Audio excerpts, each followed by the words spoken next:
Hey, what's up, BF3L?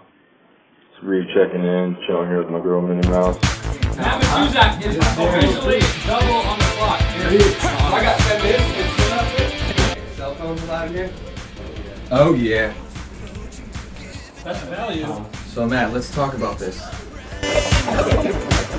It was funny how I got the 12th pick when I had the most chance. 12th pick, yeah. But I'm not.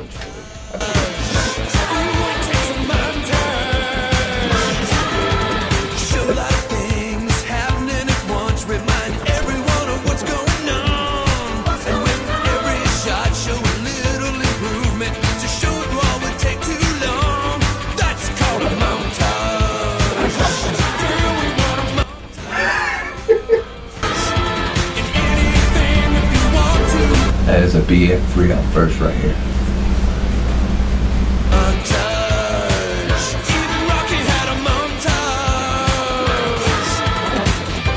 Whose pick is it, dude? Come on, Matt! He's picking twice, guys! Yeah. Pick one first! No, who you're in. You're really serious about this. Alright.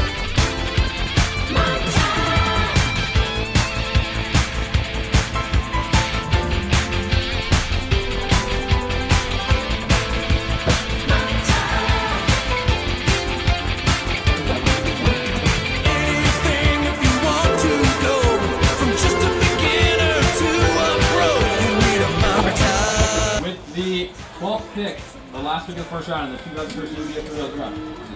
Yeah, we'll go with him. He deserves it. Matt Matuzak selects running back CJ Spiller, Buffalo Bills. Matt, fail. Nice that is a. And with the first pick of the second round in the 2013 BF3L draft, Matt Matuzak selects running back nice. Trent Richardson. Nice. Browns. Nice. Back-to-back backs?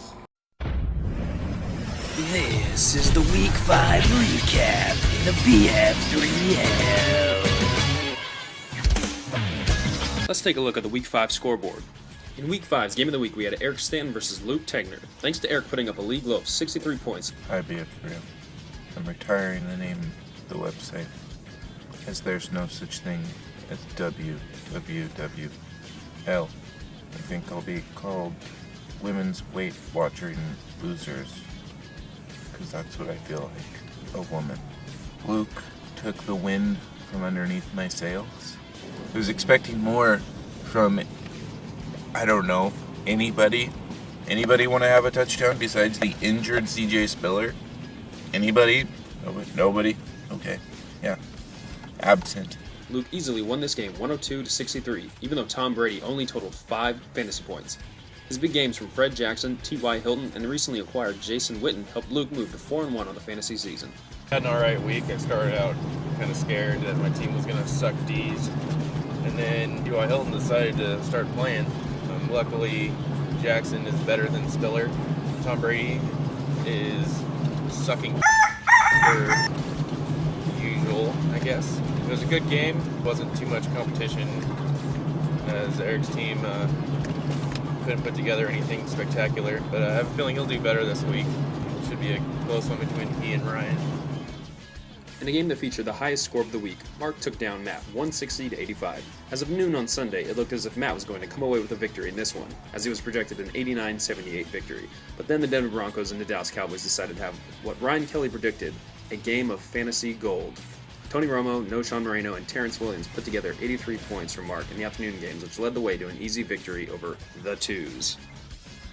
In our next game, we had Ryan Kelly versus Bradley Ogata. While Matthew Stafford struggled without his number one wideout, Calvin Johnson, Ryan's wide receivers Dez Bryant and Alshon Jeffrey led the way to a 121-95 victory over Brad.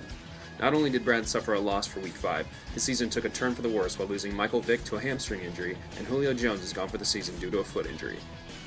In the BF3L's next matchup, we had Diamond Drew defeat a now 1-4 Dan Freitas. Freitas finally got what looked to be the start of something productive from David Wilson, but he then went all David Wilson on Freitas and left the game with an injury. 6 of Freitas' 9 players scored less than 10 fantasy points, setting Diamond Drew up for an easy win by a score of 98-77. Diamond moves to 3-2 and is one game back from Luke in the NFC North. Our next matchup featured Andrew Ham versus Robert Hamilton. Andrew defeated Robert by a final score of 124-90 with the help of Drew Brees and Jimmy Graham once again, and had a surprise performance and gutsy start by Ruben Randall. Ham moves to 3-2 in the season and is tied for second place in his division with Diamond Drew. Our next game featured a 500 Jeff Hervé versus a winless Brian Reed. Winless no more is Brian, who takes this game 119-89, with Julius Thomas canceling out more than half of the points Peyton Manning got for Jeff, mixed with Ryan Matthews doing absolutely nothing to earn his trade value for Jason Witten. Jeff falls to 2-3 while Brian Reed moves to 1-4. Brian had solid games from Matt Ryan, as mentioned before, Julius Thomas, the Bengals defense, and Matt Prater to earn his first victory of the 2013 season. Just got my first win of the season. Pretty happy, pretty excited. Hopefully there's more to come my way. Just beat Jeff Hervé. Got Peyton Manning. I pretty much thought it was going to be my team versus Peyton Manning, and my team actually ended up scoring more than him, surprisingly. Balled a little bit this week. Starting to like the supposed horrible trade that I made. It's pretty much Bernard for Fitzgerald. What the fuck did Ridley do this week? What did he do the week before? What's he doing now? You know, he's not even making trips a game, so suck on that, you haters. Suck on that, you haters. Suck on that, you haters. It's Luke Facts, it's Luke Facts. What does he have to say for us? Luke Facts. Luke Facts. Facts. Matt is trading away his whole team in hopes of getting better, but it doesn't seem like it's going to work. Fact number 2, Ryan's team is still under 500, yet it is 10 times better than Reeves. Fact number 3, Brad's team is now null and void. Week 6's Game of the Week features 3-2 Eric Stanton versus 2-3 Ryan Kelly. Eric needs big games from Cam Newton, Frank Gore, CJ Spiller, while Ryan is playing mind games with Eric by starting his once beloved Alex Smith against him. Ryan needs big games from his big name players Larry Fitz, Dez, Ridley to move to a 3-3 record. These two are great fantasy players, but even better fantasy friends. This is a BF3L 2011 rematch of the NFC semifinals, so this one is a must watch.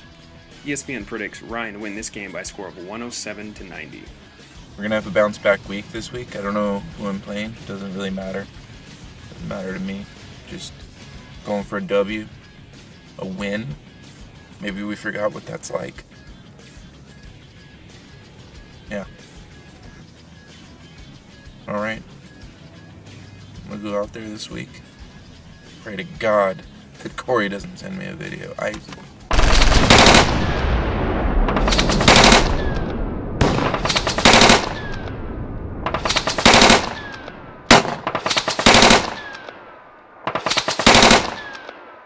Let's take a look at the power rankings entering Week 6.